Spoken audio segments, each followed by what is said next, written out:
Hello and welcome. Today we are going to explore a thought experiment, a philosophical problem. It's a really quite famous one you've probably heard of, but we're gonna explore it and we're gonna look at some of the variations and hopefully get to grips with it. And that problem is the trolley problem. The trolley problem is one of the most enduring and indeed thought-provoking puzzles in the world of ethics and moral philosophy. It's fascinating because at first it seems so simple, but as we dive deeper into it, the water's become murkier, exposing the complexities of human values, psychology, and the nature of moral reasoning itself. So let's start with the classic version. Imagine you're standing next to a railway track and you are watching helplessly as a trolley barrels down the track towards 5 innocent people. And those people are tied up on the track, obviously, and they are unable to move. You've only got one way of stopping this impending tragedy, and that is to pull a lever that will divert the trolley onto another track. But on that other track, there is one person tied up and unable to move. So here the dilemma hits us right in the core. Do you pull the lever and sacrifice one life to save 5, or do you do nothing, allowing the trolley to continue on its original path where it will claim 5 lives instead? So the beauty of the trolley problem lies in its, frankly, stark simplicity. But it also masks an underlying philosophical war between two ethical giants: utilitarianism and deontological ethics. That was a mouthful. So the utilitarian, following the thinking of people like John Stuart Mill, would say, pull the lever. Why would they say that? Because it's simple arithmetic. Sacrificing one life to save 5 is clearly the greater good. If morality is about maximising happiness and minimising suffering, then the right choice is the one that results in fewer lives lost. In this view, our moral duty lies in ensuring that the greatest number of people benefit from our actions. The ends justifies the means. But here comes the counter-argument from the deontologists, followers of Immanuel Kant, for example, who insist that morality isn't simply about outcomes, it's about the principles behind our actions, and for them, pulling the lever while saving 5 lives involves directly causing harm to an innocent person. It's an active choice to kill someone, which is morally unacceptable, regardless of how many lives you save. For deontologists, the means matter more than the ends. Human beings have inherent rights, dignity, and worth that should not be violated, even for the sake of saving more lives. This philosophical tension leads us to ask, should we evaluate actions based on their consequences, or on the moral duties we hold as individuals? The trolley problem doesn't provide easy answers, which is perhaps why it's so enduring. It challenges us to think about whether we're more inclined towards a utilitarian or deontological framework in our everyday moral choices. But this is just the beginning. So Judith Thompson came up with a variation called the Fat Man variation, which takes the problem to a new level. One where the stakes feel more personal, more visceral. In this version, the trolley is still headed towards 5 people, but you're now standing on a footbridge next to a large man. If you push him off the bridge, his body will stop the trolley, killing him but saving 5. Now many people hesitate. Why? Because pushing a man to his death feels different to pulling a lever, doesn't it? It feels more like murder, even though the outcome is the same. 1 person dies, 5 people live. This version forces us to confront the issue of personal responsibility and direct involvement in harm. It introduces the question of agency. How much does it matter whether we harm someone directly or indirectly?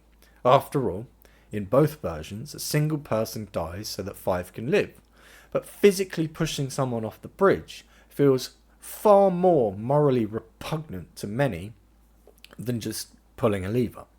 The question is, why? This is where we see the tension between doing harm versus allowing harm to occur.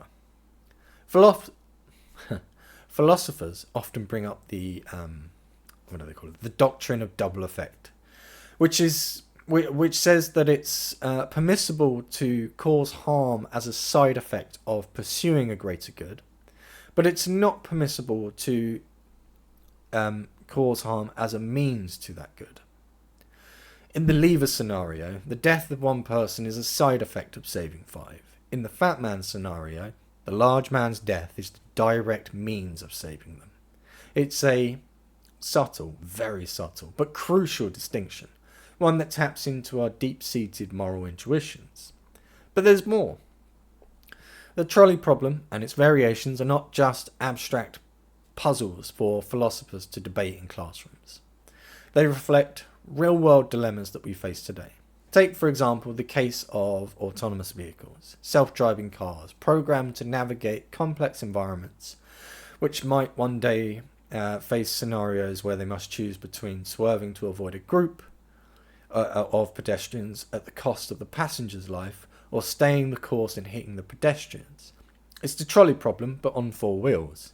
How do we program such machines to make life and death decisions? Do we sacrifice the few for the many?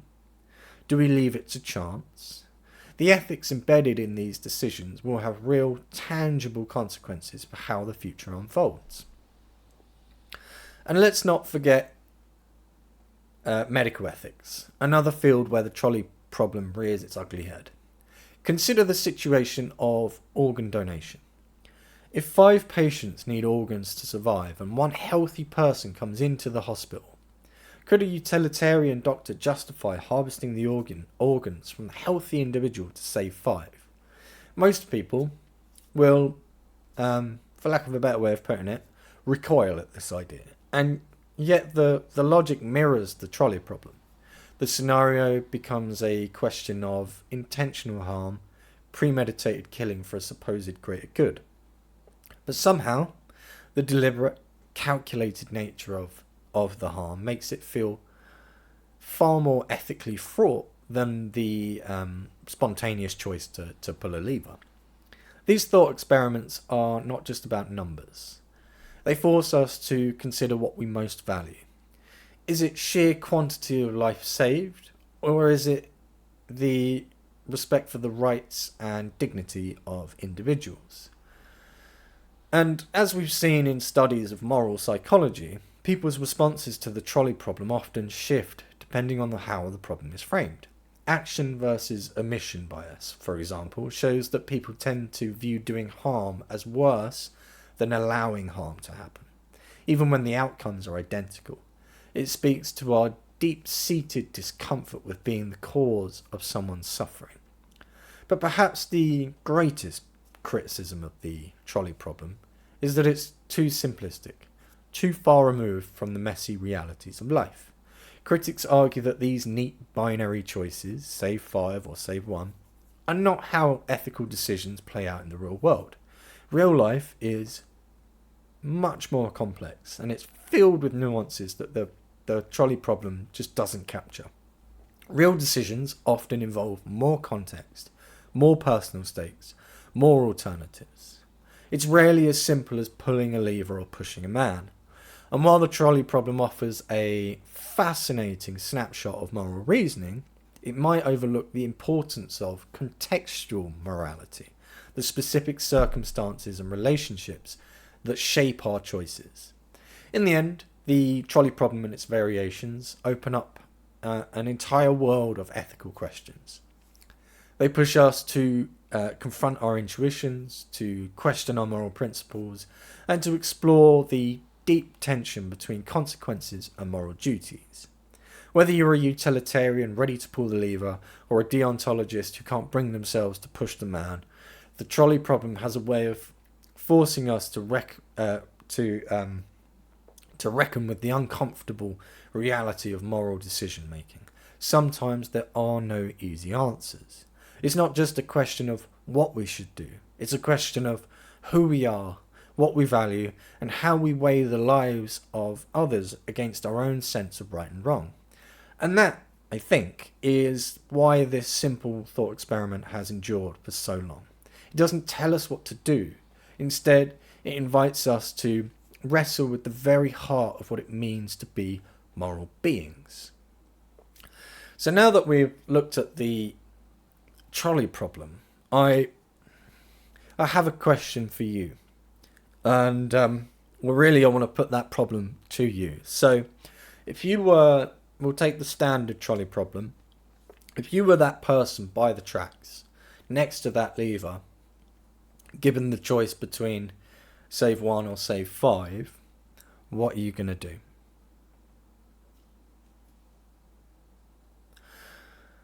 Let me know. Jump in the comments and share, and let's get a discussion started, because these puzzles, these problems are wonderful ways to get an interesting, deep, and thoughtful conversation going. The sort of conversation that helps us all move towards a better, more sustainable, and more livable life. So yeah, that's the trolley problem. So let me know in the comments what your answer to the trolley problem would be, and then have a think about the fat man variation. Would you push that bloke off the bridge or not? Jump in the comments and let me know. So before I go, and thank you for watching, by the way, I appreciate it. But before I go, I would like to ask if you wouldn't mind doing all the YouTubey things. What are those things? Like the video, obviously jump in the comments, and subscribe to the channel, and maybe even share this on social media so everyone can laugh at me. But yeah, so thank you very much for watching, and I very much look forward to engaging with you over your responses.